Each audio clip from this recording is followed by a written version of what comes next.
Hotel management എന്ന് കേട്ടപ്പോഴേ ചാടിക്കെട്ടി മൂന്നാറേക്ക് പോയിട്ട് ഞാൻ പോയി എടുത്തതോ ഫ്രണ്ട് ഓഫീസ്. ആ ഒരു ഷെഫാണോ എന്ന് ആഗ്രഹിച്ചിട്ട് ഒരു റിസപ്ഷനിസ്റ്റ് ആകാനായിരുന്നു എൻ്റെ വിധി. സാരമില്ല, എന്നാലും ഞാൻ ജോലിക്ക് കയറിയ പലയിടത്തും എൻ്റെ നോട്ടം മൊത്തം കിച്ചണിലേക്കായിരുന്നു. കിച്ചണിൽ ഷെഫുമാർ കട്ട് ചെയ്യുന്നതും ഇളക്കുന്നതും വറക്കുന്നതും പൊരിക്കുന്നതും ബേക്ക് ചെയ്യുന്നതും എല്ലാം കൂടെ എന്നെ അങ്ങ് പ്രാന്താക്കി. എനിക്ക് കിട്ടാതെ പോയൊരു ഭാവി എന്നോർത്തു.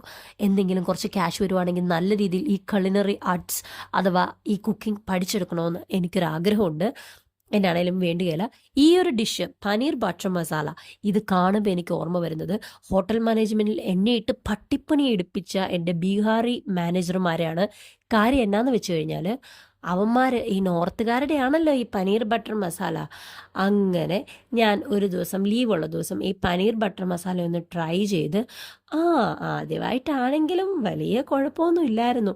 പിന്നെ ഈ സാധനങ്ങളുടെ റെസിപ്പിയൊക്കെ എനിക്ക് പറഞ്ഞു തരണമെന്നുണ്ട്, കണ്ട് മനസ്സിലാക്കുക.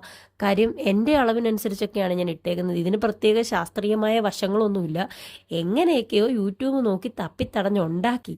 പക്ഷേ സംഭവം കിടുക്കി.